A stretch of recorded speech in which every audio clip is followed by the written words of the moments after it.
News, ಇದು ನಿಮ್ಮ ಧ್ವನಿ. ನಮಸ್ಕಾರ. ಎಸ್ ನ್ಯೂಸ್ಗೆ ಸ್ವಾಗತ. ನಾನು ಎಸ್ ದೇವೇಂದ್ರಗೌಡ. ಇಂದಿನ ಮುಖ್ಯಾಂಶಗಳು.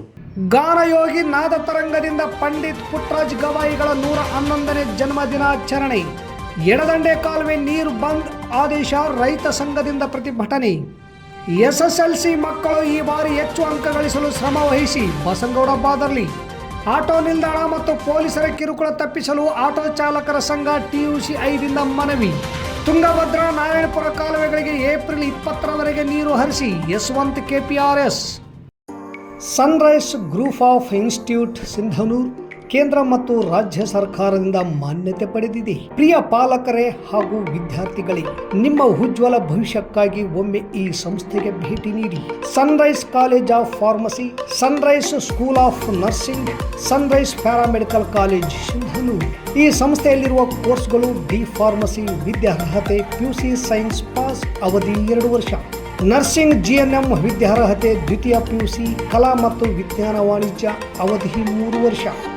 ಪ್ಯಾರಾಮೆಡಿಕಲ್ ಕಾಲೇಜ್ DMLT DHI ಕೋರ್ಸ್ಗಳು ವಿದ್ಯಾರ್ಹತೆ SSLC ದ್ವಿತೀಯ PUC ವಿಜ್ಞಾನ, ಅವಧಿ 3 ವರ್ಷ. ಹಾಗೂ ಈ ಸಂಸ್ಥೆಯ ವಿಶೇಷತೆ ಏನೆಂದರೆ ಅನುಭವಿ ಉಪನ್ಯಾಸಕರಿಂದ ಬೋಧನೆ, ಪ್ರತಿ ಶನಿವಾರ ವಿಶೇಷ ತಜ್ಞ ವೈದ್ಯರಿಂದ ಉಪನ್ಯಾಸ, ಸುಸಜ್ಜಿತ ಕಟ್ಟಡ, ಸ್ಮಾರ್ಟ್ ಕ್ಲಾಸಸ್ ಹಾಗೂ ವಿಶೇಷವಾಗಿ ಎಲ್ಲ ವಿದ್ಯಾರ್ಥಿಗಳ ಸುರಕ್ಷತೆಗಾಗಿ CC ಕ್ಯಾಮೆರಾ ಅಳವಡಿಸಲಾಗಿದೆ. ಮತ್ತು ವಿದ್ಯಾರ್ಥಿಗಳಿಗೆ ಕಲಿಕಾ ಅನುಭವಕ್ಕಾಗಿ ಸಿಂಧನೂರು ಹಾಗೂ ವಿವಿಧ ನಗರದ ತಜ್ಞ ವೈದ್ಯರಿಂದ ಉಚಿತವಾಗಿ ಸುಮಾರು ಆರೋಗ್ಯ ತಪಾಸಣೆ ಶಿಬಿರದಲ್ಲಿ ವಿದ್ಯಾರ್ಥಿಗಳು ಭಾಗವಹಿಸಿ ವಿಶೇಷ ಕಲಿಕಾ ಅನುಭವವನ್ನು ಪಡೆದಿರುತ್ತಾರೆ. ಪ್ರವೇಶಕ್ಕಾಗಿ ಹಿಂದೆ ಸಂಪರ್ಕಿಸಿ.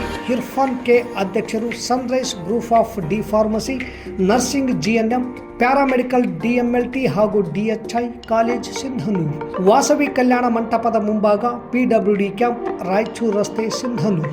Phone number 8197143588, 8904242655, 9036731385. ವಾರ್ತೆಗಳ ವಿವರ. ಗದುಗಿನ ವೀರೇಶ್ವರ ಪುಣ್ಯಾಶ್ರಮ ಬೆಳವಣಿಗೆಗೆ ಇಡೀ ಜೀವನವನ್ನೇ ಮುಡುಪಾಗಿಟ್ಟ ಅಂಧ ಅನಾಥ ಮಕ್ಕಳಿಗೆ ದಾರಿದೀಪವಾದ ಪಂಡಿತ್ ಪುಟ್ಟರಾಜ್ ಗವಾಯಿಗಳ 111ನೇ ಜನ್ಮದಿನವನ್ನು ನಗರದ ಪುಟ್ಟರಾಜ್ ಉದ್ಯಾನವನದಲ್ಲಿ ಗಾನಯೋಗಿ ನಾದತಾರಂಗ ಸಂಸ್ಥೆ ವತಿಯಿಂದ ಆಚರಿಸಲಾಯಿತು. ಅಂಧ ಅನಾಥರಿಗೆ ಆಶ್ರಯ ನೀಡಿ ಬದುಕಿಗೆ ದಾರಿ ತೋರಿದ ಗದುಗಿನ ವೀರೇಶ್ವರ ಪುಣ್ಯಾಶ್ರಮ ಆಶ್ರಮದ ಬೆಳವಣಿಗೆಗೆ ಸದಾ ಜೀವ ತೈದ ಪಂಡಿತ್ ಪಂಚಾಕ್ಷರಿ ಗವಾಯಿಗಳು, ಪಂಡಿತ್ ಪುಟ್ಟರಾಜ್ ಗವಾಯಿಗಳು ಇದನ್ನು ಮುಂದುವರಿಯುತ್ತಿರುವ ಕಲ್ಲಜ್ಜನವರು. ಈ ಆಶ್ರಮದ ಬೆಳಕಿನಲ್ಲಿ ಬೆಳೆದು ನಾಡಿನಲ್ಲಿ ಸಂಗೀತ ದಿಗ್ಗಜರಾದವರು ಹಲವು ಮಹನೀಯರಿದ್ದಾರೆ.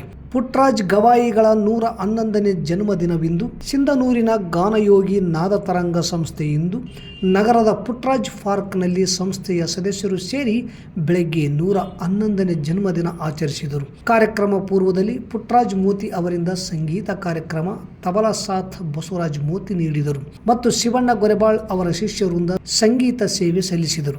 ಈ ಕಾರ್ಯಕ್ರಮದಲ್ಲಿ ನಾದತರಂಗದ ಎಸ್ ಶರಣೇಗೌಡ, ಎಸ್ ದೇವೇಂದ್ರಗೌಡ, ಚೆನ್ನಯ್ಯ, ಲಕ್ಷ್ಮಣ್ ಹಾಗೂ BM ಪಂಚಾಕ್ಷರಿ, ಪ್ರಭುರಾಜ್, ಬಸವರಾಜ ಹಣಗಿ, RC ಪಾಟೀಲ್, ನಾರಾಯಣಪ್ಪ ಮಾಡ್ಸಿರ್ವಾರ್ ಸೇರಿದಂತೆ ಅನೇಕರಿದ್ದರು.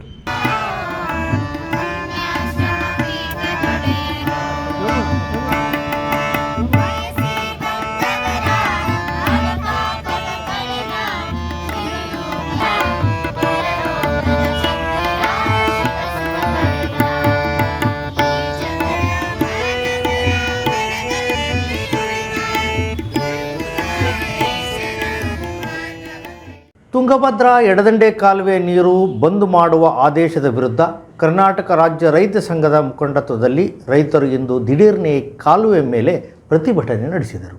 ತುಂಗಭದ್ರಾ ಎಡದಂಡೆ ಮುಖ್ಯ ಕಾಲುವೆ 54ನೇ ಉಪಕಾಲುವೆಯ ಮೇಲ್ಭಾಗದ ತೂಬುಗಳನ್ನು ಕುಡಿಯುವ ನೀರಿನ ನೆಪದಲ್ಲಿ ಬಂದ್ ಮಾಡುವಂತೆ ಜಿಲ್ಲಾಧಿಕಾರಿಗಳು ಮಾಡಿದ ಆದೇಶ ಹಿಂಪಡೆಯಬೇಕು ಎಂದು ನೂರಾರು ರೈತರು ಕರ್ನಾಟಕ ರಾಜ್ಯ ರೈತ ಸಂಘ ಹಾಗೂ ಹಸಿರು ಸೇನೆಯ ನೇತೃತ್ವದಲ್ಲಿ ಜವಳಗೆರೆ 54ನೇ ಉಪಕಾಲುವೆ ಹತ್ತಿರ ಪ್ರತಿಭಟನಾ ಧರಣಿ ಸತ್ಯಾಗ್ರಹ ನಡೆಸಿದರು. ಈಗ ಭತ್ತದ ಬೆಳೆಯು ತೆನೆ ಬಿಡುವ ಸಮಯದಲ್ಲಿ ಹೆಚ್ಚು ನೀರು ಬೇಕಾಗುತ್ತದೆ. ಗೇಜ್ ಜಾಸ್ತಿ ಮಾಡಿ ಇಳುವರಿ ಜಾಸ್ತಿ ಮಾಡಲು ರೈತರಿಗೆ ಪ್ರೋತ್ಸಾಹಿಸಬೇಕಾದ ಜಿಲ್ಲಾಡಳಿತ ಕುಡಿಯುವ ನೀರಿನ ನೆಪ ಮಾಡಿ ರೈತರ ಬೆಳೆ ಒಣಗಿಸುವುದು ಸರಿಯಲ್ಲ. ಇದನ್ನು ರೈತ ಸಂಘ ಖಂಡಿಸುತ್ತದೆ. ತಕ್ಷಣ ಜಿಲ್ಲಾಡಳಿತ ಆದೇಶ ವಾಪಸ್ಸು ಪಡೆಯದೆ ಹೋದರೆ ಮುಂದಿನ ದಿನಗಳಲ್ಲಿ ರಸ್ತೆ ತಡೆ ಚಳವಳಿ ಮಾಡಬೇಕಾಗುತ್ತದೆ ಎಂದು ಕರ್ನಾಟಕ ರಾಜ್ಯ ರೈತ ಸಂಘ ಹಸಿರು ಸೇನೆಯ ಜಿಲ್ಲಾಧ್ಯಕ್ಷ ಶರಣಪ್ಪ ಮರಳಿ ಜಿಲ್ಲಾಡಳಿತಕ್ಕೆ ಎಚ್ಚರಿಕೆಯನ್ನು ನೀಡಿದರು. ಚುನಾವಣೆಯಲ್ಲಿ ರೈತರ ಪರವಾಗಿ ಜಪ ಮಾಡುವ ರಾಜಕಾರಣಿಗಳು ಚುನಾವಣೆಯ ನಂತರ ರೈತರನ್ನು ಮರೆತು ಬಿಡುತ್ತಾರೆ. ರಾಜಕಾರಣಿಗಳ ಹಾಗೂ ಅಧಿಕಾರಿಗಳ ದಿವ್ಯ ನಿರ್ಲಕ್ಷ್ಯದಿಂದ ರೈತರ ಬದುಕು ಹಾಳಾಗುತ್ತಿದೆ. ಬೆಳೆ ಬಂದಿಲ್ಲ ಎಂದು ರೈತರು ಆತ್ಮಹತ್ಯೆ ಮಾಡಿಕೊಳ್ಳುತ್ತಿದ್ದಾರೆ. ಆದರೆ ಈಗ ನೀರಿಲ್ಲದೆ ಹೋದರೆ ರೈತರು ಮತ್ತಷ್ಟು ಆತ್ಮಹತ್ಯೆ ಮಾಡಿಕೊಳ್ಳುವಂತೆ ಅಧಿಕಾರಿಗಳು ರಾಜಕಾರಣಿಗಳು ಮಾಡುತ್ತಿದ್ದಾರೆ ಎಂದು ಆಕ್ರೋಶ ವ್ಯಕ್ತಪಡಿಸಿ ಮಾತನಾಡಿದರು.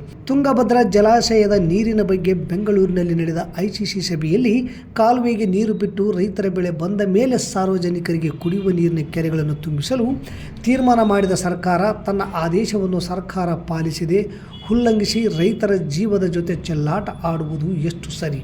ಕೂಡಲೇ ಆದೇಶ ವಾಪಸ್ ಪಡೆಯಬೇಕು. ಇಲ್ಲದಿದ್ದರೆ ರೈತರು ರೊಚ್ಚಿಗೆದ್ದರೆ ಅದಕ್ಕೆ ಸರ್ಕಾರ ಜಿಲ್ಲಾಡಳಿತ ನೇರ ಹೊಣೆ ಎಂದರು.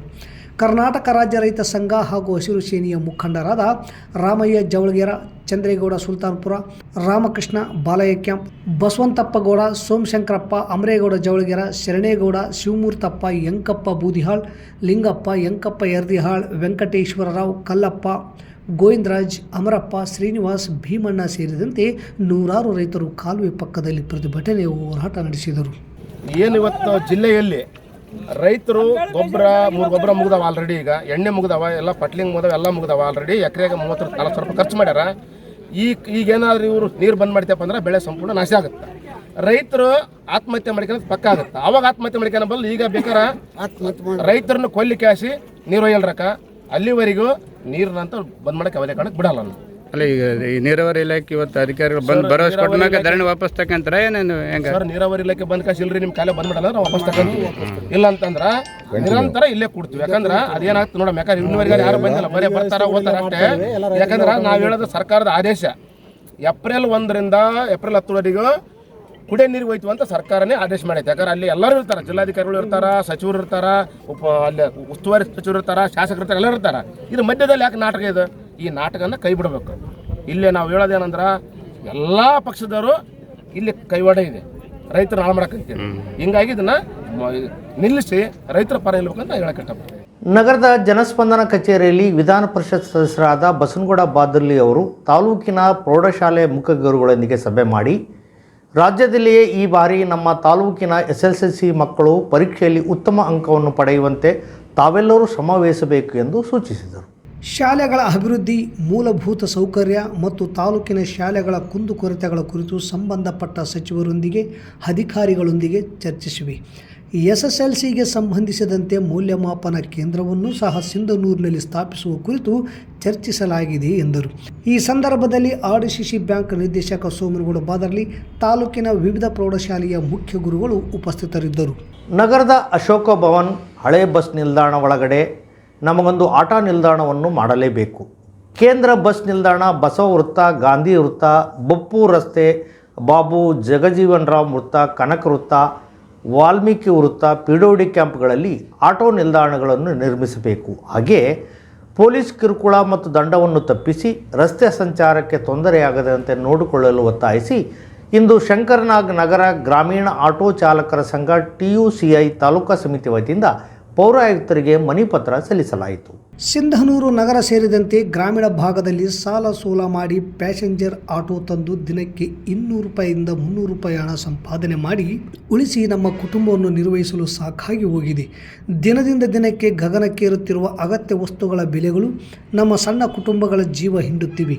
ಫೈನಾನ್ಸ್ರವರ ಕಾಟ, ಖಾಸಗಿ ಸಾಲಗಾರರ ಕಿರುಕುಳ, ಪೊಲೀಸ್ ದೌರ್ಜನ್ಯ ಹಾಗೂ ಕಿರುಕುಳದಿಂದ ಕರುಳು ಬಳ್ಳಿಗಳನ್ನು ಓದಿಸಿ ವಿದ್ಯಾವಂತರನ್ನಾಗಿ ಮಾಡುವ ಕನಸುಗಳು, ಆಹಾರ, ಆರೋಗ್ಯದಂತಹ ತಾಪತ್ರಯಗಳಿಂದ ಕನಿಷ್ಠ ಜೀವನ ನಡೆಸುವುದು ನಮಗೆ ಕಷ್ಟವಾಗುತ್ತಿದೆ. ಸಿಂಧನೂರು ನಗರದಲ್ಲಿ ನಮಗೊಂದು ಆಟೋ ನಿಲ್ದಾಣವಿಲ್ಲ. ಪೊಲೀಸ್ನವರು ನಮ್ಮ ಕಷ್ಟ ಕೇಳುವುದಿಲ್ಲ. ನಿಲ್ದಾಣ ಹಾಗೂ ರಸ್ತೆ ಪಕ್ಕದಲ್ಲಿ ಆಟೋ ನಿಲ್ಲಿಸಿದ್ದರೂ ಕೂಡ ಕೇಳದೆಯೇ ಸಾಹುಕಾರರ ಕಾರು ಬಿಟ್ಟು ಬಡವರ ಆಟೋ ಮೇಲೆಯೇ ಪೊಲೀಸ್ ಲಾಠಿ ಪ್ರಹಾರ ಮಾಡುತ್ತಾರೆ.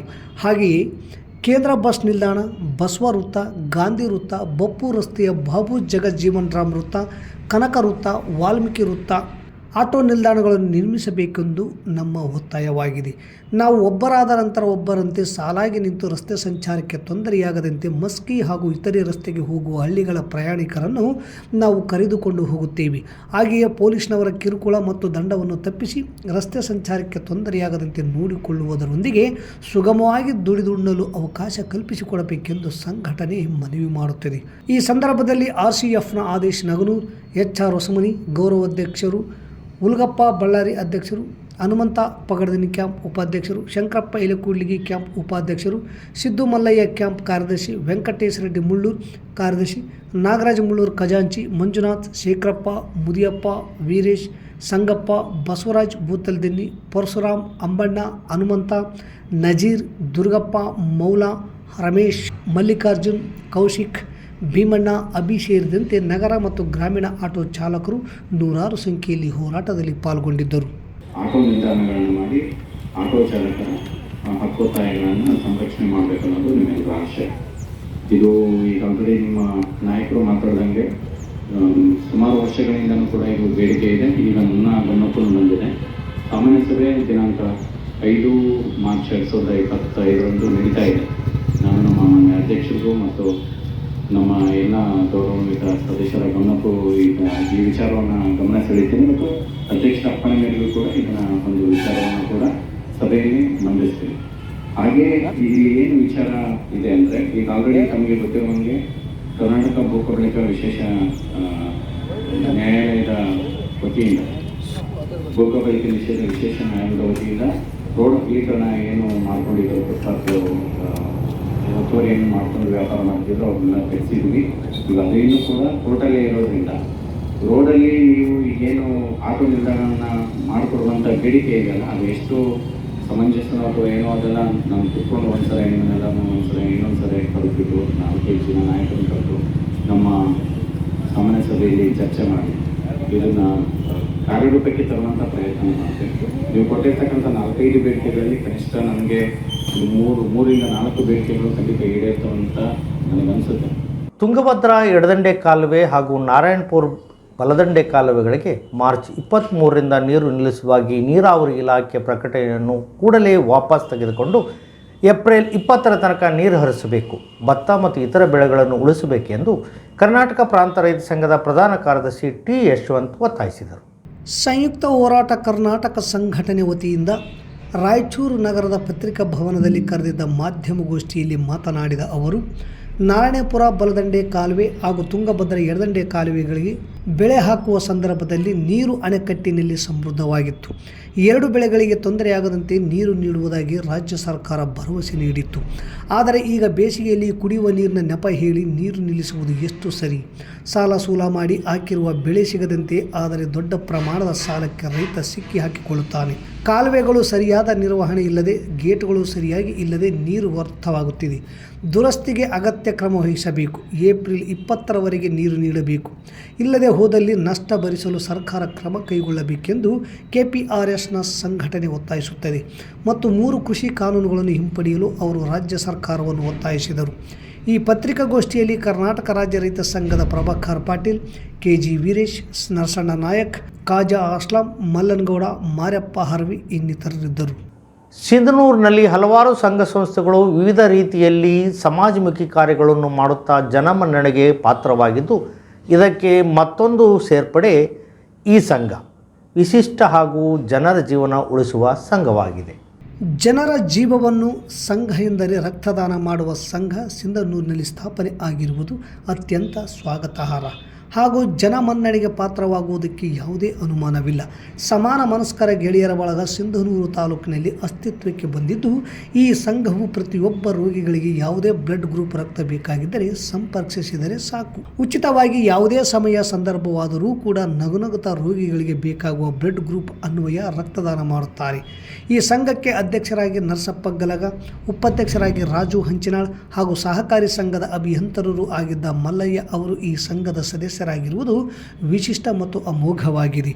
ರೋಗಿಗಳು ತಮಗೆ ತುರ್ತು ಸಮಯದಲ್ಲಿ 7676353885 ಹಾಗೂ 9739167850 ಇವರಿಗೆ ಸಂಪರ್ಕಿಸಿ ರಕ್ತವನ್ನು ಪಡೆಯಬಹುದಾಗಿದೆ. ಒಟ್ಟಾರೆಯಾಗಿ ಸಿಂಧನೂರು ತಾಲೂಕಿನಲ್ಲಿ ವಿವಿಧ ಜನತೆಯ ಅನುಕೂಲಕ್ಕಾಗಿ ರಕ್ತದಾನಕ್ಕಾಗಿಯೇ ಸಂಘ ಸ್ಥಾಪಿಸಿರುವುದು ಅತ್ಯಂತ ಸ್ವಾಗತಾರ್ಹವಾಗಿದೆ. ಎಷ್ಟು ಜನರಿಗೆ ಈ ಸಂಘ ರಕ್ತದಾನ ಮಾಡುವಲ್ಲಿ ಯಶಸ್ವಿಯಾಗುತ್ತಾರೆ ಎನ್ನುವುದನ್ನು ಕಾದು ನೋಡಬೇಕಾಗಿದೆ. ಮತ್ತೊಮ್ಮೆ ಮುಖ್ಯಾಂಶಗಳು. ಗಾನಯೋಗಿ ನಾದ ತರಂಗದಿಂದ ಪಂಡಿತ್ ಪುಟ್ಟರಾಜ್ ಗವಾಯಿಗಳ 111ನೇ ಜನ್ಮದಿನಾಚರಣೆ. ಎಡದಂಡೆ ಕಾಲುವೆ ನೀರು ಬಂದ್ ಆದೇಶ, ರೈತ ಸಂಘದಿಂದ ಪ್ರತಿಭಟನೆ. SSLC ಮಕ್ಕಳು ಈ ಬಾರಿ ಹೆಚ್ಚು ಅಂಕ ಗಳಿಸಲು ಶ್ರಮ ವಹಿಸಿ, ಬಸನಗೌಡ ಬಾದರ್ಲಿ. ಆಟೋ ನಿಲ್ದಾಣ ಮತ್ತು ಪೊಲೀಸರ ಕಿರುಕುಳ ತಪ್ಪಿಸಲು ಆಟೋ ಚಾಲಕರ ಸಂಘ TUC 5ರಿಂದ ಮನವಿ. ತುಂಗಭದ್ರಾ ನಾರಾಯಣಪುರ ಕಾಲುವೆಗಳಿಗೆ ಏಪ್ರಿಲ್ 20ರವರೆಗೆ ನೀರು ಹರಿಸಿ, ಯಶವಂತ್ KPRS. ಇಲ್ಲಿಗೆ ವಾರ್ತಾ ಪ್ರಸಾರ ಮುಕ್ತಾಯವಾಯಿತು. ನಿರಂತರ ಸುದ್ದಿಗಾಗಿ ವೀಕ್ಷಿಸಿ ಎಸ್ ನ್ಯೂಸ್. ಇದು ನಿಮ್ಮ ಧ್ವನಿ. ನಮಸ್ಕಾರ.